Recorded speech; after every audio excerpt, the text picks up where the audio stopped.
নমস্কার, আমি রুমা। খাবার খেলা চ্যানেলে আপনাদের সবাইকে স্বাগত। আজ আমি রান্না করব ভাপা ডালের ধোকা। এবার ডাল বেটে নিয়েছি, এর মধ্যে নুন আর একটু হলুদ, সামান্য লঙ্কার গুঁড়ো দিয়ে ওটাকে সব একসঙ্গে মেখে নিব। ভালো করে মিশিয়ে নিয়ে মেখে নিব। আর ভাপানোর জন্য ওদিকে গ্যাসে আমি জল বসে দিয়ে ঢাকা দিয়ে দিয়েছি জলটা ফোটার জন্যে। জল ফুটে আসছে, আর ডাল বাটাটা কিন্তু আমি কলা পাতায় ভাপিয়ে নিব। ওই যে কলা পাতায় মুড়ে জলে রেখে দিব।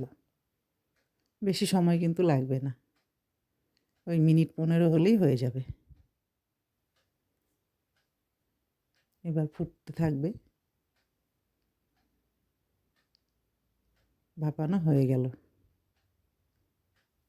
এবার এটা একটা পাত্রে নামিয়ে নিব। এটা কিন্তু খেতে খুব টেস্টি হয়। এটা ছিল আমার শনিবারের রেসিপি, নিরামিষ রেসিপি। দেখুন, খুলে আপনাদের একটু দেখিয়ে দিই। সময়ও কম লাগে, রান্নাটাও খুব ভালো হয়। বাচ্চারা তো খুব ভালো খায় এগুলো। প্রচণ্ড গরম। ওই দেখুন কি সুন্দর শক্ত হয়ে গেছে, জমে গেছে ডালটা। আর এটা কিন্তু ছোলার ডাল। এবারগুলোকে কেটে পিস পিস করে নিয়েছি। নিয়ে কড়াই বসিয়ে তেল গরম করতে দিয়ে দিয়েছি। এবার তেলটা যখন ভালো করে গরম হয়ে যাবে, তার মধ্যে দিয়ে দিব শুকনো লঙ্কা আর একটু গোটা গরম মশলা, তেজপাতা।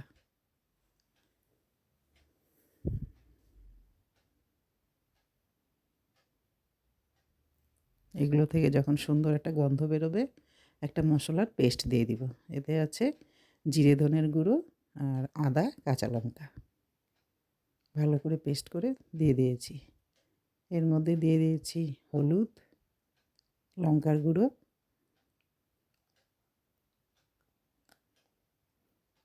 আর একটু নুন। এবার সবগুলো একসঙ্গে মিশিয়ে নেব। একটু চিনিও দিয়ে দিলাম। আর নিরামিষ রেসিপিতে একটু চিনি তো দিতেই হয়। আর যেহেতু বাচ্চারা খাবে, একটু মিষ্টি মিষ্টি করলেই ভালো হয়। এবার বাটি ধোয়া জলটাও দিয়ে দিলাম। দিয়ে সবগুলো একসঙ্গে ভালো করে একটু কষিয়ে নেব, যতক্ষণ না পর্যন্ত জিরের, আদার কাঁচা গন্ধটা না যায়। কষানো কিন্তু হয়ে আসছে। এবার এর মধ্যে আর একটু জল দিব, দিয়ে নেড়ে চেড়ে ওর মধ্যে ধোকাগুলো দিয়ে দিব। ধোকাগুলো কিন্তু আমি ভাজবো না। ভাজলে কী হয় বলুন তো, শক্ত হয়ে যায়। ওর মধ্যে না ঝোলের নুন, চিনি, ঝাল ওগুলো কিন্তু ঢোকে না। এবার ঢাকা দিয়ে কিছুক্ষণ রান্না করব। আর এটা কিন্তু কম আঁচেই রান্নাটা করতে হবে, বেশ অনেকক্ষণ ধরে কষাতে হবে। ধোকাগুলো কিন্তু কষানো হয়ে গেছে, নরমও হয়ে গেছে। এবার দিয়ে দিব পরিমাণ মতো ঝোল। ঝোলটা দিয়ে সব কিছু একসঙ্গে মিশিয়ে দেব।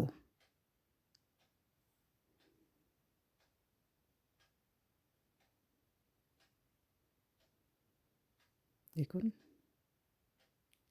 ঝোল ফুটে গেছে। এবার একটু গরম মশলার গুঁড়ো দিয়ে দিব।